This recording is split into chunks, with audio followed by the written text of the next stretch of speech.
राधा सिंह को आप जानती हैं, वो कौन है? हाँ, बता रहे थे मैं फ्रेंड हूँ, उनकी फ्रेंड हूँ, कोई फ्रेंड नहीं है। फ्रेंड ऐसे होती है किसी का, आप क्या कर रहे? इतनी अच्छी दोस्ती, और मैं जानता हूं कि मुंबई में जाकर के आपने अपने एक्टिंग करियर के लिए कितना ज्यादा स्ट्रगल किया है, बहुत ईमानदारी के साथ में आपने संघर्ष किया है पिछले कई सालों से। मैं खुद भी ये बात जानता हूं।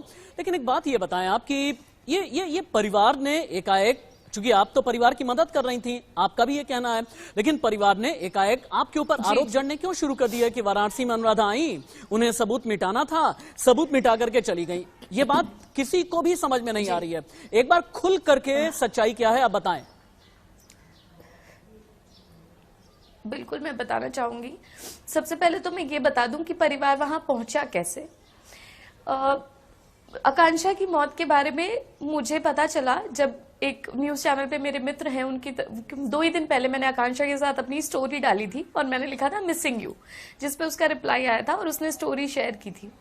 मेरे मीडिया के उस मित्र ने वो स्टोरी देखी थी और जिस दिन आकांक्षा की डेथ हुई उनकी तरफ से मुझे एक मैसेज आया और उन्होंने मुझे लिखा कि मैम आपने अपनी जिस फ्रेंड के साथ स्टोरी डाली थी उनकी ब्रेकिंग आई है। और मैं बहुत घबरा गई। मैं अपने सीरियल के शूट में थी और मैंने उनसे पूछा कि ब्रेकिंग आई है मतलब क्या हुआ, उनकी तबीयत खराब है, वो सीरियस है हॉस्पिटल में, क्या हुआ? तो उन्होंने कहा कि नहीं मैम वो होटल में मिली है और उनकी।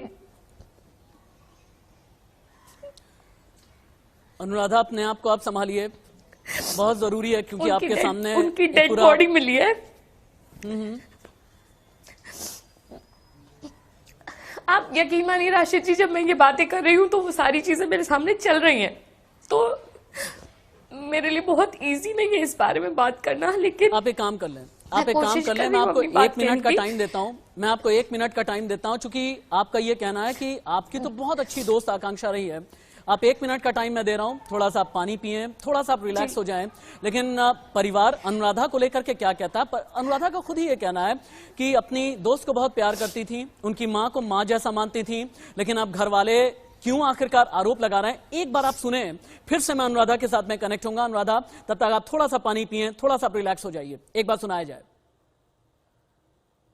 राधा सिंह को, अनुराधा सिंह वहाँ से एक्ट्रेस आई है और उसके बाद जब इनको फोन क्या बोलते हैं निशा पांडे फोन की है कि काम करिए लहास मत जलवाइए, वरना जो है लहास को अगर जला दी तो आपको कोई न्याय नहीं मिलेगा।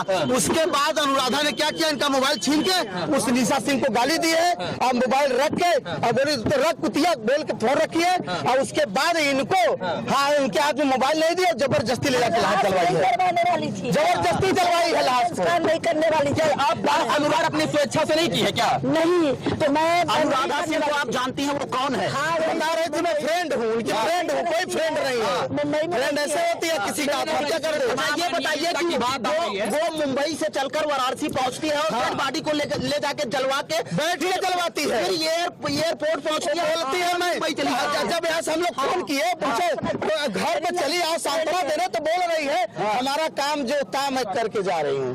कोई बोलना हो गया, काम करने आई थी, वो काम करने आई है। वहाँ पे लास्ट तक बैठी थी, जब तक मेरी लड़की का मैयत जल नहीं गया तब तक वहाँ से गई। अनुराधा, आपसे बात करते हुए मुझे तो ये लग रहा है कि आप जज्बाती तौर से बहुत ज्यादा आकांक्षा के साथ में जुड़ी रही हैं, अटैच रही हैं।